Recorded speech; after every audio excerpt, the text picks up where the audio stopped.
Let's try to figure out how we can get the age of the universe from Hubble's famous graph and this Hubble's law. I want to get at that by looking at two little analogies. Let's start by thinking about a dude riding a skateboard. Alright, here's a nice skateboard on some wheels. Here's a dude. Alright, and that dude's moving at a constant speed. Alright, it's going like this. Bink, bink. We'll call his speed v for velocity. Alright, now you don't see when this person left. Okay, so you actually don't know what time they started on their trip, okay? That they left their house. But you catch them a little later on, like right here. Bink, bink, bink, bink, bink. Skateboard, cruising. Oh, now it's got three wheels. Don't know why. Okay, there's velocity. Okay, you catch it with some speed. Alright, that's cool. And you don't know where it started back here, when it started. In fact, I'm just going to erase this thing because we don't know any of this back here. We don't know how far back his house is. We don't know anything. How long ago he left. All we know is that right now, the dude's right here. And then we see a little while later that the dude's a little further along. Okay, and he's still going the same speed on his skateboard. He's still got three wheels. Alright, he's going the same speed, and he's moved some distance. Okay, we'll call that d. Alright, and that's all we know. Let's just say that that's all we know. Okay, so we know how fast this guy's moving. It has a rate, right, like a velocity, and we know how far this guy went. Well, we could figure out the time involved with that, right? How long it took to go from here to there. Let's just check that out a second. So if I put this in regular words, it makes it a little easier, regular units. So let's just say the dude's going 10 miles per hour. Okay, and it's still going 10 miles per hour over here. And what we look and we see that this distance, just to make the numbers work out, okay, I'll say that the distance was 10 miles, even though it's a long ways. Okay, now let's check it out. Now we could just from that information, right? It's the same information. We know the speed and we know the distance. How long did it take to go from here to there? Well, the way we would do that is we'd say that your velocity is your distance divided by time. Right? Sometimes you hear this in terms of rate equals distance divided by time. So I could rearrange this, right? And my time equals my distance divided by my velocity. Now you could do this math and you get the result of 1 hour as your answer. But even just thinking about it, you probably figure it out. It's like, oh, he's going 10 miles per hour and he went 10 miles. It must have taken 1 hour, right?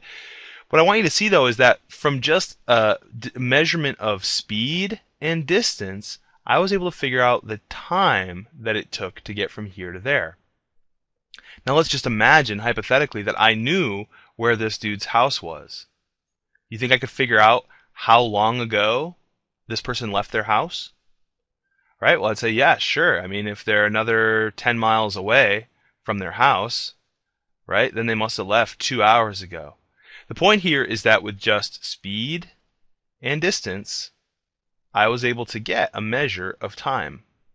Now let's look at another situation, which is maybe a little bit closer to our universe. So let's just say here I've got a balloon that's being blown up. All right, so here's the balloon. Someone's blowing into it, blowing it up. Bing, bing. All right, and it's big right now. It's like this big. Okay? And a little while later, I'll change the color a little bit so we can see it's a little later, it's gotten bigger. Okay, so here it is a little later. Whoa! That's way bigger. Okay? And let's just say that I have here is I have a measure of how big this thing is. Bonk, bonk. All right, and perhaps I also know how big the other one is. Okay, so I know how big each of these is. Let's now say this was 1 foot across. Okay, and this is now 2 feet across. Well, maybe it's closer to 3 feet across.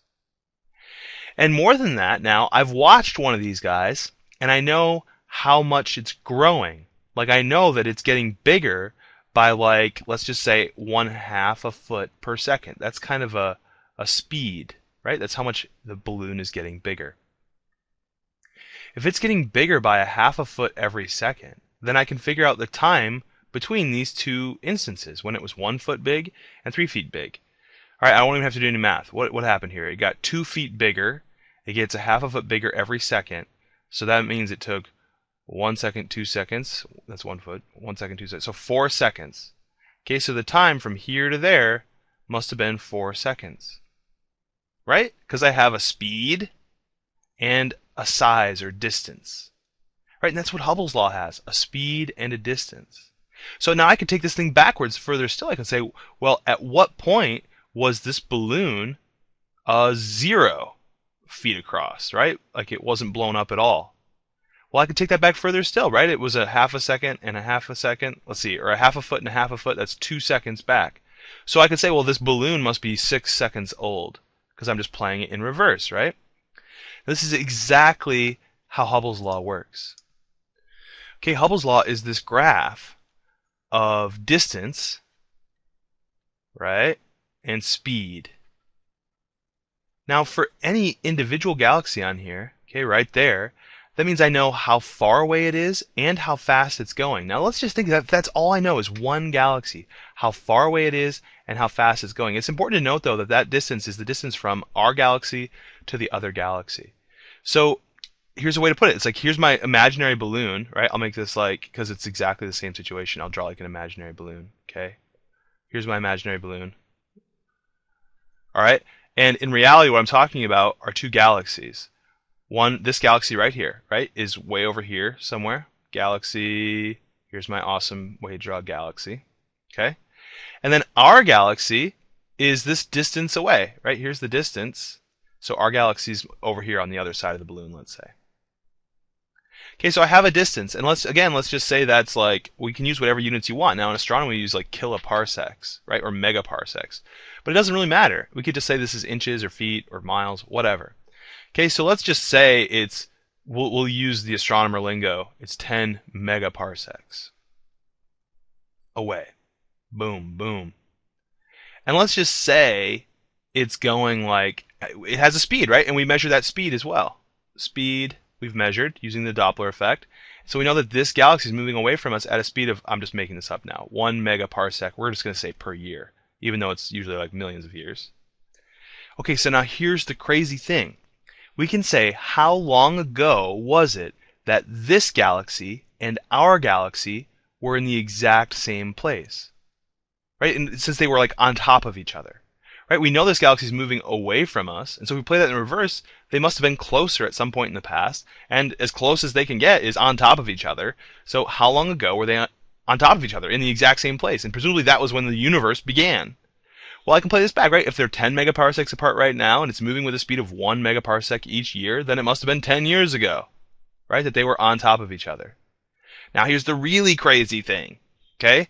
We do this measurement, and we could do that with just one galaxy, and we'd get an estimate of the age of our universe with just one galaxy.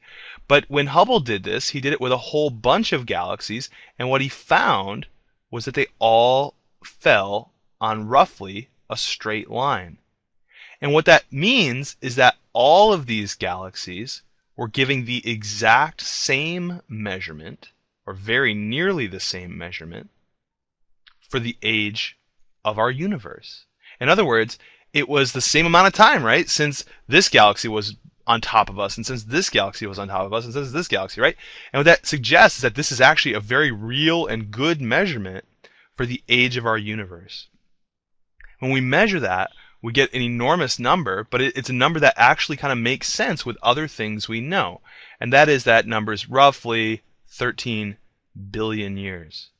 Now, when I say that makes sense, it makes sense because we know that, based on what we've seen of stars, that our sun is about 5 billion years old. Right? And so, in fact, our whole solar system is about that old. So if we found that our solar system was older than the whole universe, we'd know that something was wrong with these measurements, right?